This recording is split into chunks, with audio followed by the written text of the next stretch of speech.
Time for... Here we go. Kickoff. With Boomer Esiason and Mike Valenti.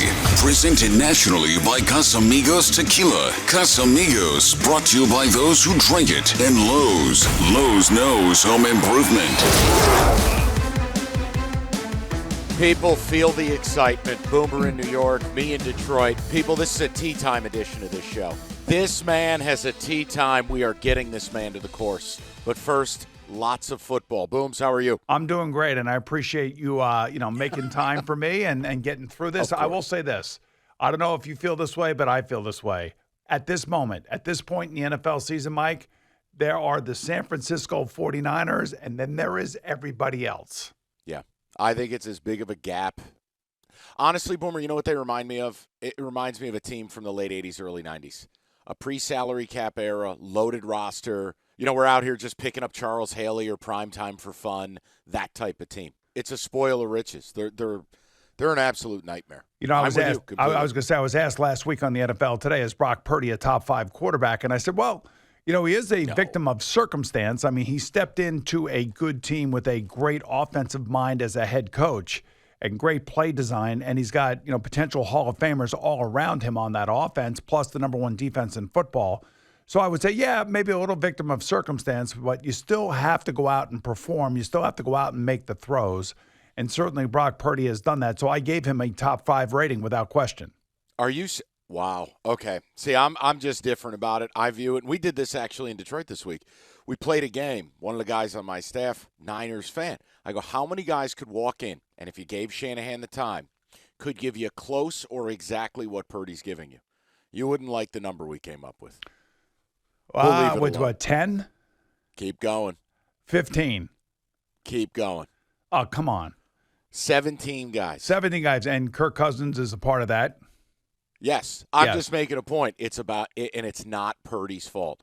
But when everything is schemed up, I think Shanahan's a genius. The weapons, the scheme, the whole bit.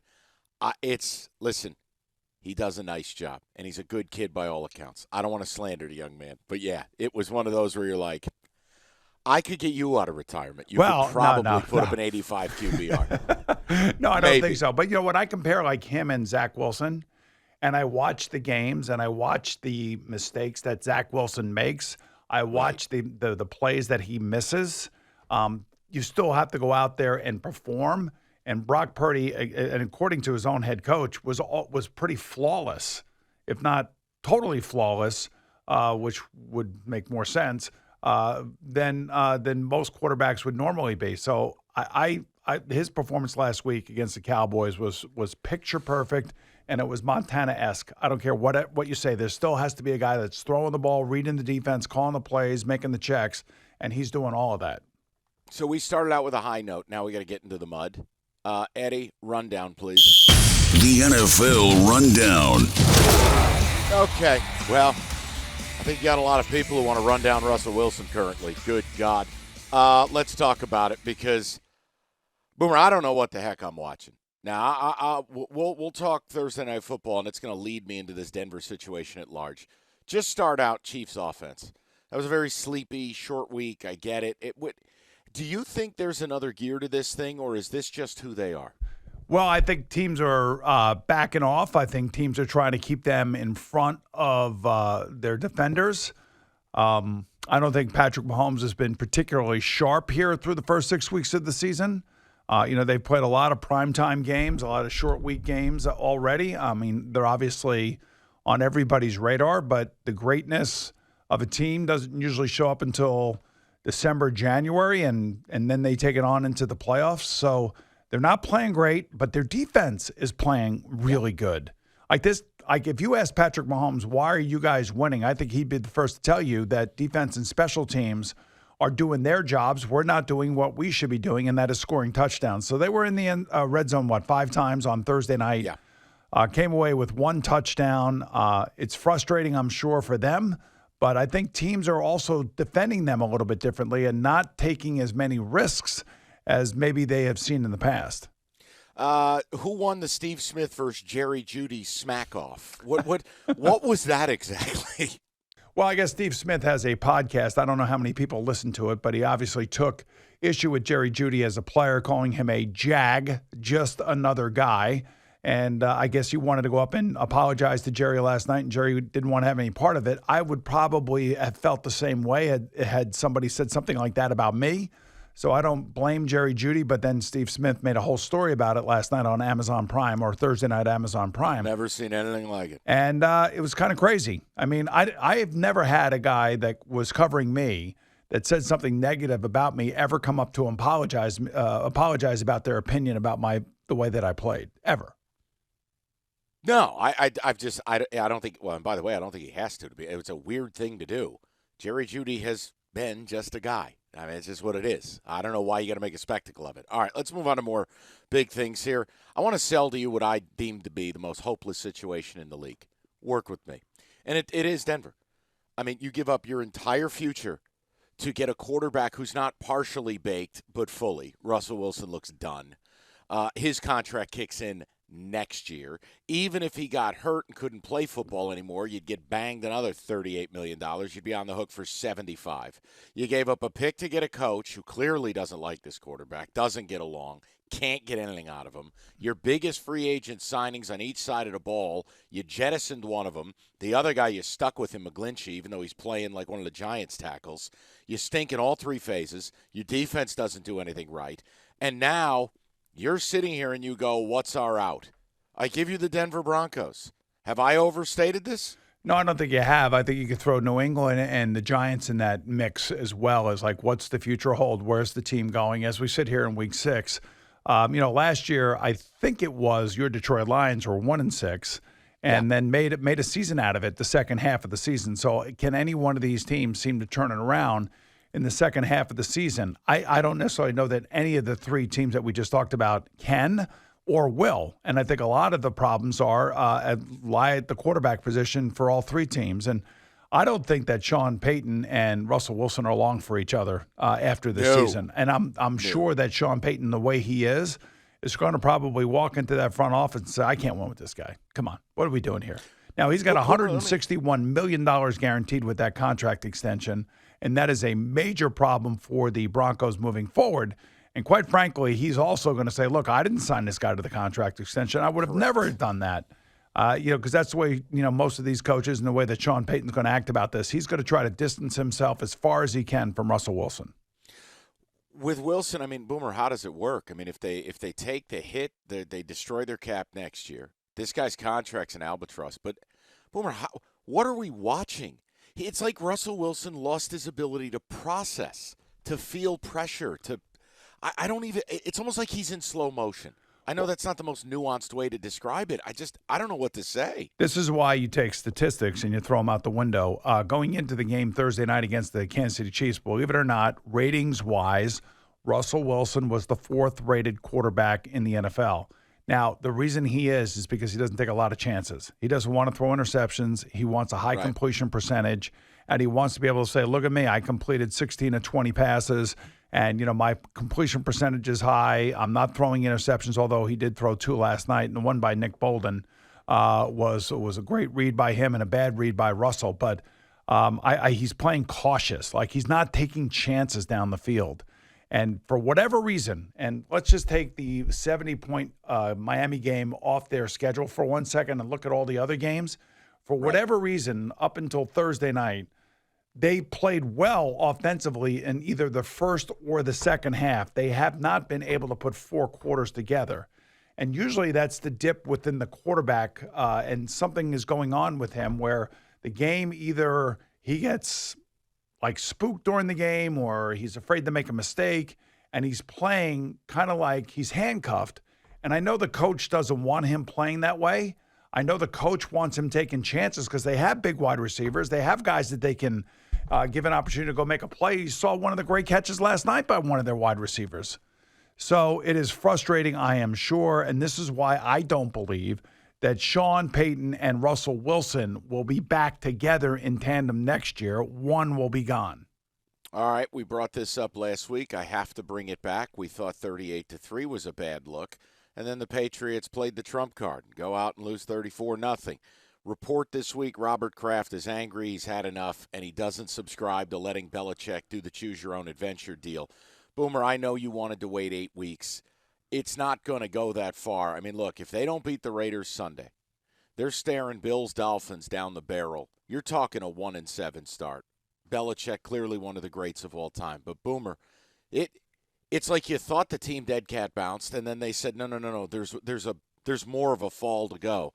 What do you put any stock in that report with Kraft?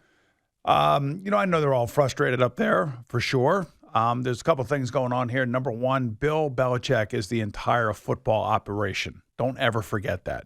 He's got his fingerprints all over that organization. So in order to fire him right now, that would basically be, it would be organizational suicide. I don't think that you would want that. I don't think that anybody would want that. Part of also, if you are angry with the coach, is making him go through it and, standing in front of the media and getting peppered each and every week, which is not a fun thing to do for any coach, let alone a coach with his resume and all the success that he has had. Now, after the season is over, could Robert Kraft decide, hey, look, maybe this would be in the best interest of everybody if we make changes here? If Bill is not controlling the roster, if Bill is not doing what he's always done, then I could see basically a meeting of the minds where it's better to split up. And that's why I speculated on WFAN, wouldn't it be interesting if the Giants had the number 1 overall draft pick and Bill Belichick decided to leave the New England Patriots? Because the only job that I think Bill Belichick would ever want if he's not coaching the Patriots would be the head coach of the New York Giants. Oh, I don't want him anywhere near the Giants. All right, but I'm just saying, that's why I speculated Yes, that. I mean, sure. And it was just total I'm speculation on my part, and everybody picked it up as if I thought that was going to come true. Well, that's how it works. You know how the game works. We're going to slice and dice what you say, take it out of context, and we're going to go make an article of it. But you understand what I'm saying, though, right? 100% I do. I absolutely do. Would you like Caleb Williams and Bill Belichick together? No, you can keep the change. I'll take Caleb Williams. Okay. Boomer, I'm sorry. When I look at what he's done with the Patriots in the post-Brady era, and I look at that roster, a roster that you are rightfully telling me he controls, he picks, he selects, Boomer, the erosion of talent, athleticism, the perceived scheme advantages he used to present, no, never, ever should that man be shamed and gotten rid of during the year. That's not what I'm saying. I'm saying at the end of this year, if this goes the way it's going, you have to look and go, guys, Belichick or not, we have one of the 3 or 4 worst futures in this league. He's in his 70s. Split up before this gets more embarrassing. That's all I'm saying. There's one other aspect of what's going on right now with the atrocities that took place in Israel this past week, and I know how close Robert Kraft is to the country of Israel, to the leadership over there, to the political leaders. I'm sure that he has got a real distraction on his hands for all the right reasons. So I don't necessarily know that the football world right now is the most important thing in his eyes. I can't put words into his mouth, but I know how deeply he is involved with anti-Semitism and the messaging about it. So I would think that there is a huge aspect to Bob Kraft's life that we have to kind of take into context here, given the enormity of the issues that are going on. We have a couple minutes left, so I want to hit 2 more issues here. One, and it's something or nothing, and I trust you on this. Watching the Giants last week, Thibodeaux, couple of sacks, fumble recovery, no emotion, no celebration, no getting in the end zone with his teammates, nothing. It struck me as bizarre. Now, look, statistically speaking, he's got 4 sacks. I don't think he's played that well. But he's not the same guy he was last year from an emotion, energy, body language standpoint. Is that something or is that nothing? I think it's nothing given the way that game was unfolding. I think maybe he was just aware that, look, there's no chance we're winning this. Why would I want to celebrate something in the middle of a game where we're getting our asses kicked? So maybe I give him a little credit for having an awareness about doing the right thing at the right moment. No problem. I said to ask. It struck me as a little bit odd. The other one was, what the heck is going on in Cleveland? Watson cleared to practice. They expected him to play after the bye. Then it turned into, we hope he's functional. Now I'm looking at P.J. Walker probably starting Sunday. What are you hearing out of Cleveland here with a very murky situation? What I've heard is that there are some people that are very frustrated with Deshaun. Then I heard my own partner here at WFAN, Greg Giannotti, basically said, I know why he's not playing this week. Why is that? Because it's Nick Bosa and the 49ers. And I'm like, of course, you're a sports talk host, so you got to take that take on it. I'm really disappointed that he's not playing either, especially with having the green light last week. But it is an AC joint that is bothering him. And if he's not 100% and it's going to be he's going to be thinking about it on the field, he's not doing himself any favors, and he's certainly not doing the Browns any favors. But I'm sure this is a huge question mark in that locker room without question. All right, we got a lot more to do. Picks, mistakes were made. Bad week for underdogs, bad week for us. We got the picks, we got some other issues, and I got to ask Boomer about a very special player near and dear to his heart. All that and more coming up next. It's Kickoff with Boomer and Valenti.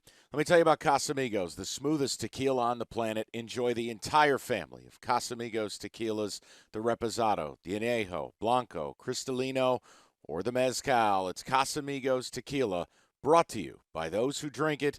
Casamigos tequila reminds you always to please celebrate responsibly. It's Kickoff with Boomer and Valenti. All right, we're going to get to the picks. Bad week last week. And unlike our intrepid producer, Mr. Brian Riscona, we are mortals, but we forge on. I'll just tell you, when underdogs don't cover, this show is going to need to take cover. Boomer, are you ready to redeem? Are you ready to yes, bounce back? I am ready to redeem because we do have data points now. At least that's what I was told. I know, mistakes were made. I have to replot the data on the matrix. I got to move the strings everywhere. Okay. Then let's get to the picks. Picks of the week. All right, we start out. Let's do the brunch bowl. Ravens laying 4, taking on the Titans in London. What do you got? You know, I think it's a tight game. I think it's a low-scoring game. These two teams both do not score a lot of points. As a matter of fact, when you take a look at the over-unders for both of these teams, they considerably favor the under. So I'm going to say low-scoring game. I'm going to take the 4 points, and I'll take. I think I'm going to lay the 4 point. No, I'm going to lay the. I am very confused about this one. I'm going to take the Titans and the 4 points is what I'm going to do. Yeah, if this was in Tennessee, I'd be with you. This is still, it's London. I'll go Ravens, but this might be a veto for me. Let's go Atlanta, laying 2.5, hosting the Commanders.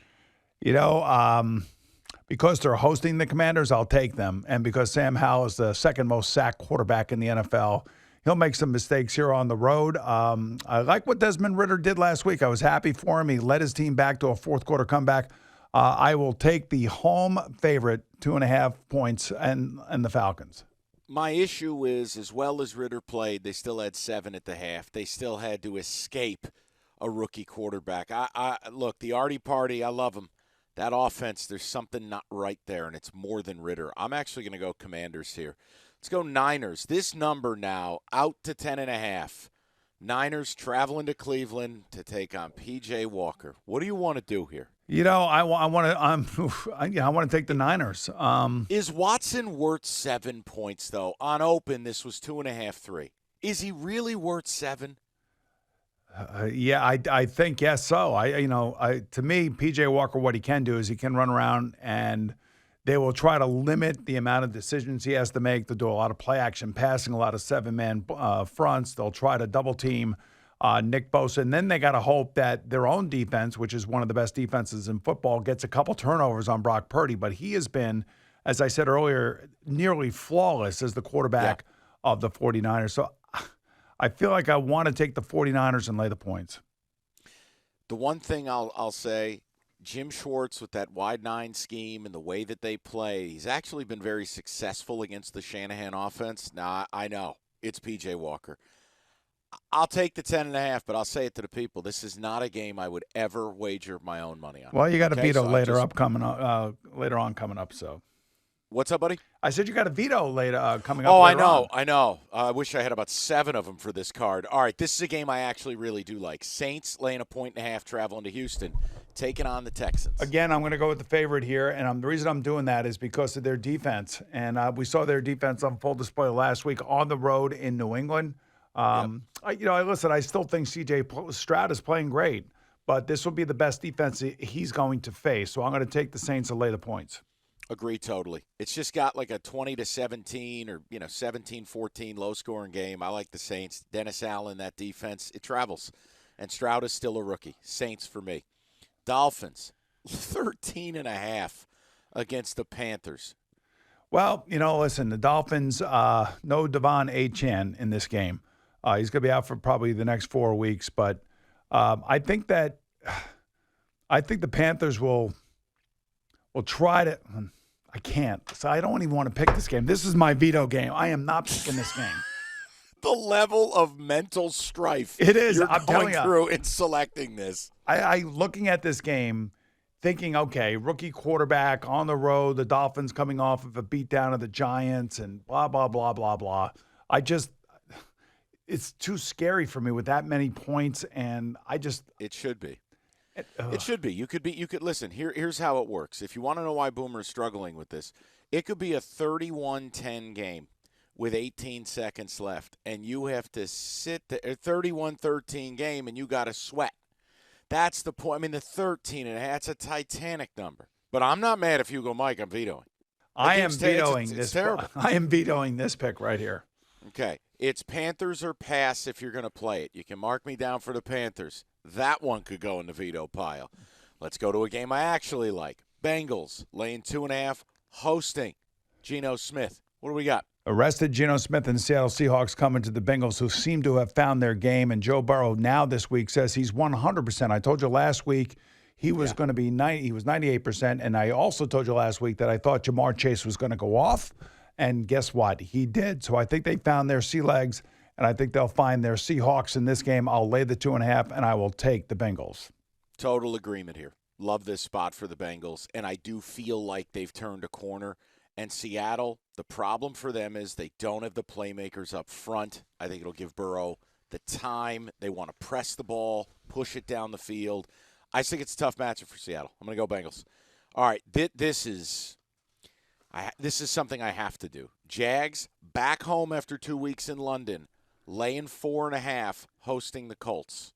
So you know what to do. Well, I do, but Trevor Lawrence owns the Colts, especially at home. He doesn't lose to the Colts in their building. But the fact that they've been traveling and everything else, and it is Gardner Minshew, by the way. There it is. Who has been a really good player for them, who's actually had 3 stints for them already this year and has led them to basically 3 victories. So I am going to take Gardner Minshew and the Colts, and I'll lay the 4 points.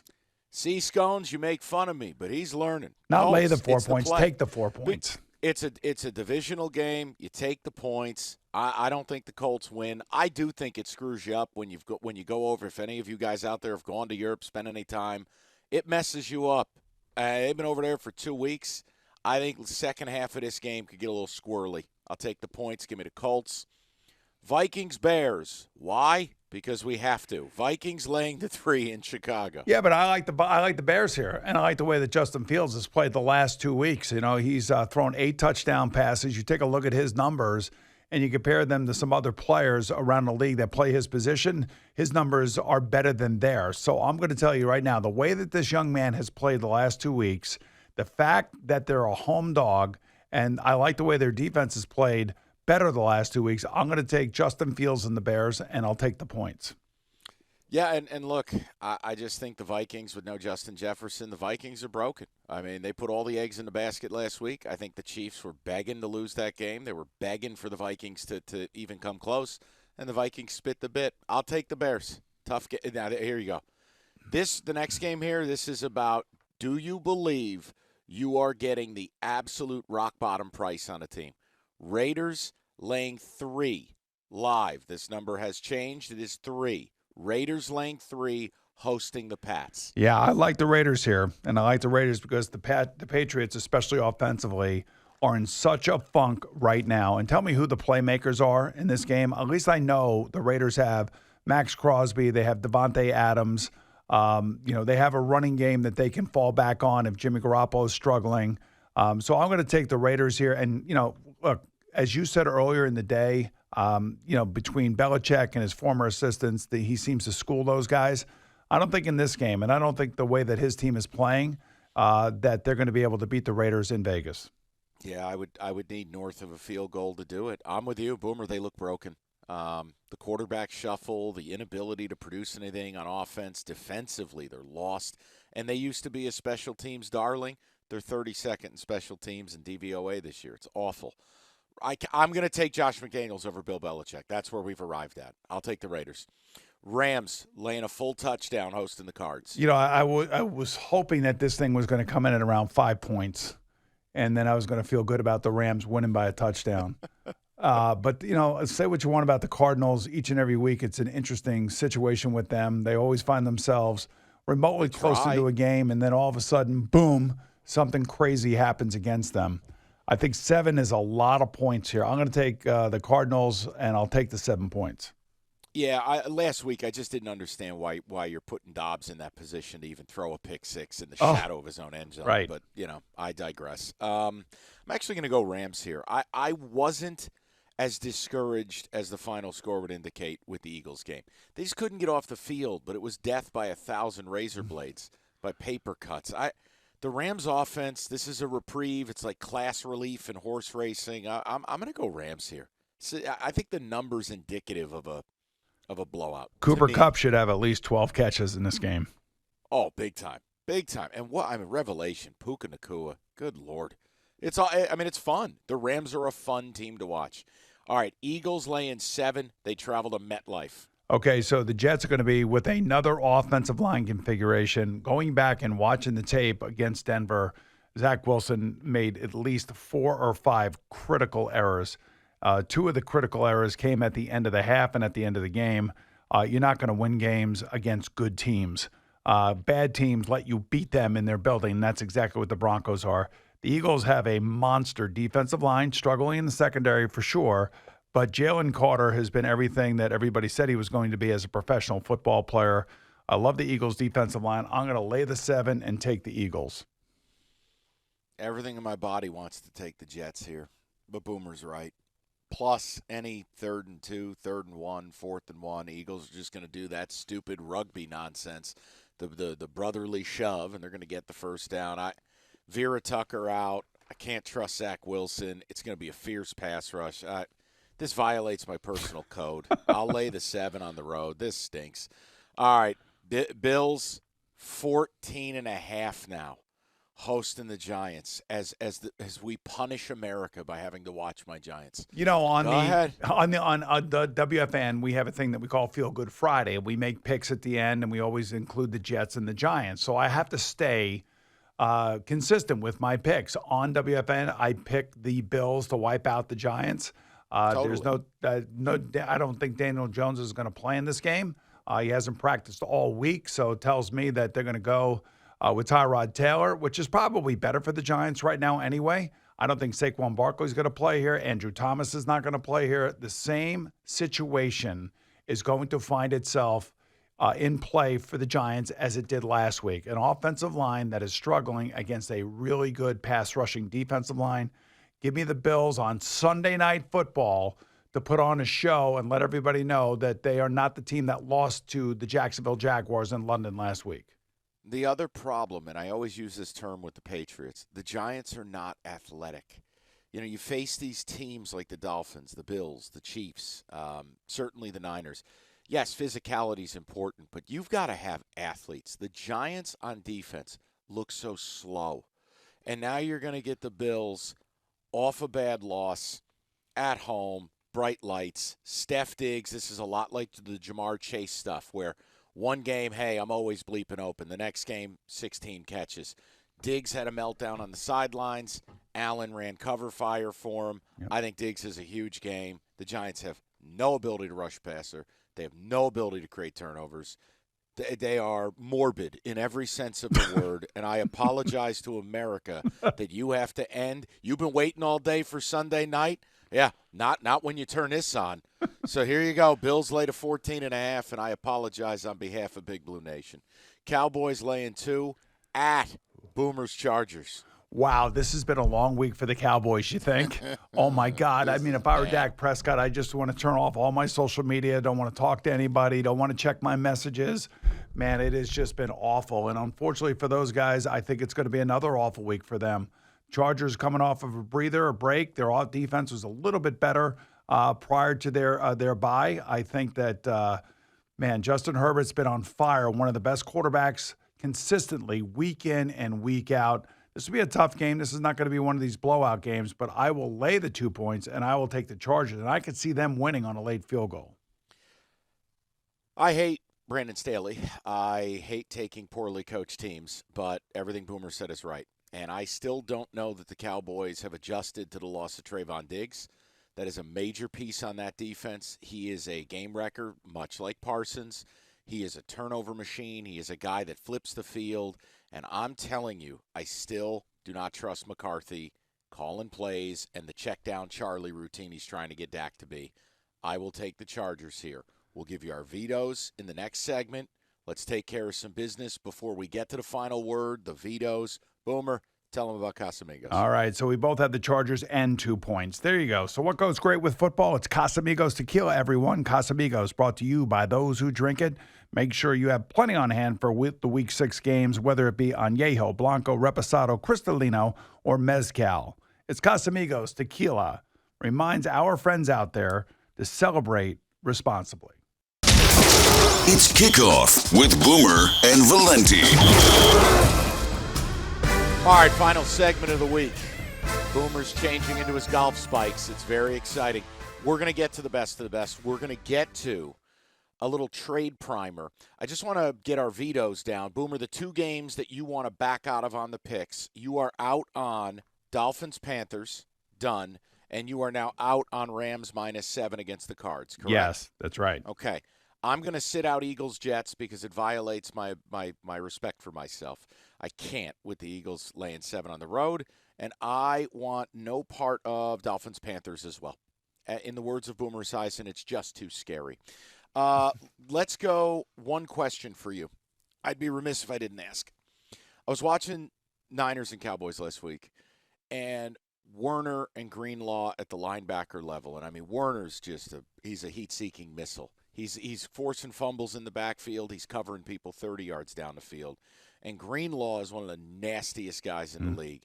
When you watch that duo, is there another linebacker duo that you would comp them out to in years past? Well, for that team specifically, yes. And that would be Navarro Bowman and Patrick Willis. I mean, think about those 2 guys when they were playing and how good they were. And I'll never forget the NFC Championship game between them and the Giants. Yeah. And I thought that was Eli Manning's greatest game, even though I know he won Super Bowls and he won Super Bowl MVPs. But that game was so physical, and he kept getting up, kept getting hit, and kept completing passes. And those 2 guys are right in the middle of all that stuff. So I think there's your comparison right there. All right, let's go best of the best. I happen to love this game we've selected. This week's best of the best. You know, it's only right. This game has been flexed to America's Game of the Week level, 425. Lions laying 3.5 as they travel to Tampa. Tampa is surprising a lot of people. I don't think the Lions are surprising us. We've been very high on them. This is a hell of a good game. I wanted to get your read on this because first things first, Lions 4-1, 5 games in. Boomer, you picked them to win the North. I agree with you. But the Bucs, does the NFC South run through Tampa? I think it does now. And basically, Baker Mayfield has found his footing. You know, maybe he has found a long-term home here. And, you know, it's still early in the season. They do have a relatively kind schedule, if you want to put it that way. Most of the teams in the NFC South did. That's why I still think that the Saints have a really good chance of winning that division with their defense. But the Bucs still have playmakers, both on defense and offense. And that's what makes Baker's kind of ascension here so interesting, and it's such a good story for all of us. So I think that this is going to be a tough game for the Lions. You know, interestingly, Friday morning we picked this game, and it was a 3-point spread, and now it's a 3.5-point spread, which does give me pause because I picked the Bucs with the 3-point spread, but I want to take the Lions with the 3.5-point spread. Look, for me, let's stick with the quarterbacks for a second before the picks, because it's in a lot of ways, it's 2 guys who needed a home, and they found it in an unlikely place. Look, people forget Jared Goff was the throw-in on the Stafford team. And in his – look, I use this sample size, Boomer. It really clicked for him midway through 2021. In his last 29 games, and I'm spitballing these. If I'm off by a yard, don't bust my chops, Scone. Jared Goff has a passer rating of 101. He's thrown for 7,200 yards, 50 touchdowns, and 12 picks in his last 29 starts for the Lions. He has become their franchise QB.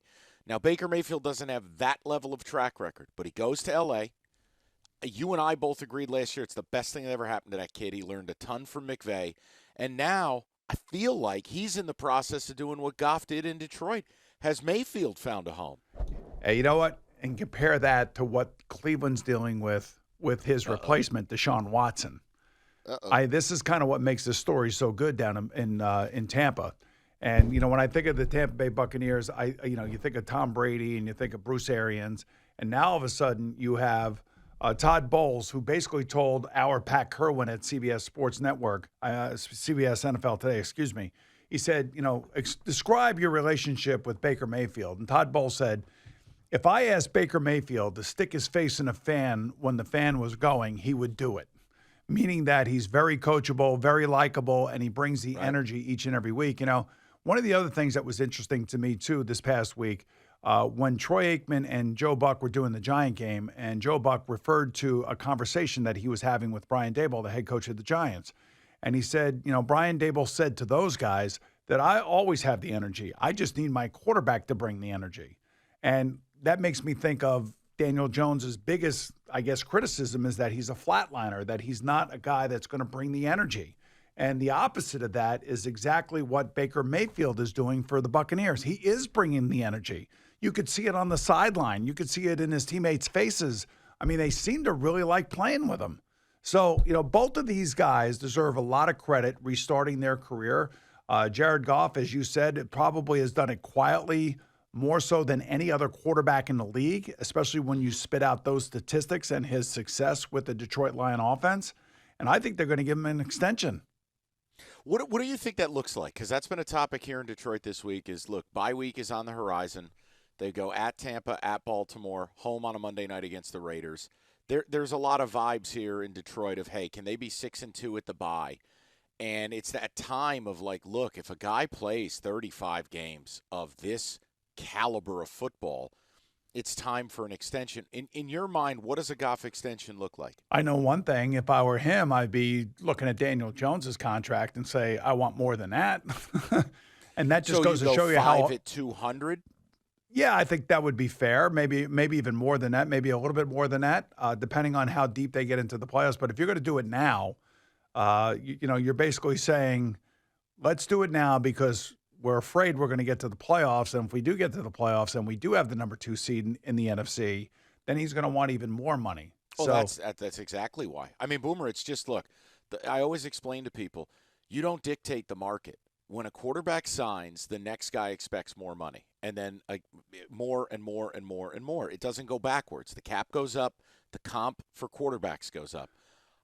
To me, Boomer, they're going to go to the playoffs. Now, I only put the note in here about could they chase the 2 seed based on I gave you the games in their next 4 games. When you look at Baltimore, at Tampa, and at the Chargers out of the bye, Boomer, those are the only 3 games on this schedule that you look at and you go, you know what?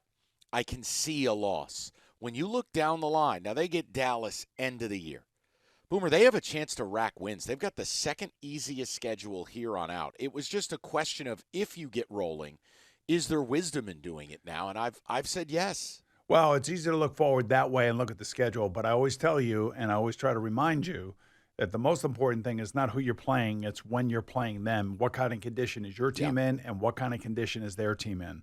So if you were getting ready to play, say, the Giants this week, like the Buffalo Bills are, they're playing with their backup quarterback. You're catching him at the right time, as far as I'm concerned. Same thing for a number of teams around the league. Let's say you're playing in Cleveland and you're San Francisco this week. You're catching them at the right time, much like Baltimore did a few weeks back. So I just think that as long as they stay healthy, because of the division they play in, just like the Bucs, because of the division they play in, they should be able to control their own division with wins within the division. So I'm there with you. They're going to make a playoff. We all predicted that they would make the playoffs. Oh, yeah, and it's how they're built. Look, here's the other thing, too, for people who haven't seen him play. No one's saying he's Travis Kelce, but I'm just telling you, the Lions very quietly may have selected the next great young tight end. This Sam Laporta kid out of Iowa, Boomer, every week he gets better and better and better and better. They're now arriving at running trick plays for him, shot plays to him. This kid's really good. So he's a treat to watch. So they have athletes, and Amon-Ra St. Brown is an underrated wide receiver. You have Jahmyr Gibbs coming out of the backfield. David Montgomery has found his legs. He's basically doing the heavy lifting for the Lions right now. I mean, there's a lot of really good athletes on this team, and it's all held together by a coach, I think, that the entire team, organization, city respects and loves and wants to do well. And then on top of that, you look at the offensive line. That is one of the best, if not the best, offensive line in football. So they are big, they are fast, they got explosive players. And, that's why this is the game of the week. And this is why I think, I want to take the 3.5, and I want to take the Bucs, the home dog, because I think it's going to be a field goal game. Yeah, give me 24-21 Lions. So we get the cover with the Bucs, but I get to talk happy radio with the Lions. I like exactly. That. It's always about but us I'll anyway. take it is. That's it. The universe centers around us. I'll take the Bucs with the points. All right, final word time. Kickoff with Boomer and Valenti, presented nationally by Casamigos Tequila. Casamigos, brought to you by those who drink it. And Lowe's. Lowe's knows home improvement. The final word. So just a quick note here, because the NFL trade deadline is becoming more, it's more sexy. We're seeing players get dealt, moved around. Boomer, I wanted to check in on it. Any names you're hearing, guys that could be on the move that are of interest? Yeah, 100%. What you want to do is you want to look at losing teams. You want to look at expiring contracts. And basically, the NFL is finally coming around to the way the NHL and the way the NBA does their trade deadline. What kind of assets can we receive in return for somebody who we're unlikely to sign next year? So when I look at that list, 4 names pop out at me right at the top of the list. 2 are New York Giants. One is Leonard Williams. The other one is Saquon Barkley. There is a Minnesota Viking on this list, Danielle Hunter, pass rusher for them. How about Buda Baker, the safety for the Arizona Cardinals? But it's very easy to take a look at all of this. There's wide receivers there. There's running backs there. There's all sorts of defensive linemen that will or could be available. There's some cornerbacks like Adoree Jackson could be available. It all depends on the way these teams see themselves by the time we get to October 31st, because that is when the trade deadline is. So there's a couple weeks left, a couple more games left, and I wouldn't be surprised if some of these other bigger names are on the move, because teams are going to try to fortify, their defensive or offensive lines or their secondary or wide receivers. Do you view it as even remotely realistic the Giants would move Barkley? Do you think that's plausible? I think it's very plausible. The other one too you have to really think about is Kirk Cousins, whether or not he would be made available if the Vikings lose this week to Chicago. He was asked about it and he did not answer, which is the smart thing to do. He was asked about would you waive your no trade clause, etc. He just kind of moved it to the side. To me, if I'm his agent, I'm trying to get him up out of there. Well, I would too. And the interesting thing would be, would the Jets be a landing spot? The Jets have so much invested in this year, so many really good players on this team. Yeah. And if Zach Wilson goes out and does not play well against the Eagles and they are heading into their bye, could that be a place? That's the speculation here in New York. I mean, I've seen crazier things. And I would imagine that Kirk Cousins would want to go to a good team. I don't necessarily know that he'd want to come to New York. I'm sure he's very comfortable there in Minnesota. The other interesting thing there is, remember, Justin Jefferson is now in the 4-week IR. He needs a new contract. And if you do trade Kirk Cousins, who is throwing the ball to Justin Jefferson the rest of this year when he comes off the injured list? And is he going to be happy about that? No, absolutely not. Look, they're in a total rebuild. They don't want to admit it, but they are. Look, I talked about this all last year. They were the fakest team in the league. Rent was going to come due, and here it is. You don't get to win every 3-point game. So, yeah, I think it's fascinating. I think the Cousins thing is interesting. If they go out, lose it in Chicago, I think it takes on another different tenor to fall to 1-5. But look, this is the beauty of it. We have time to talk about it, time to lead up to it, and hopefully we recoup our picks. So listen, Boomer, You can sashay out of the studio, go and enjoy yourself. People enjoy a weekend of football. We will be back with you to recap all of it, all of the picks, all the opinions, and Scones making fun of us. It's Kickoff with Boomer and Valenti. It's Kickoff with Boomer and Valenti.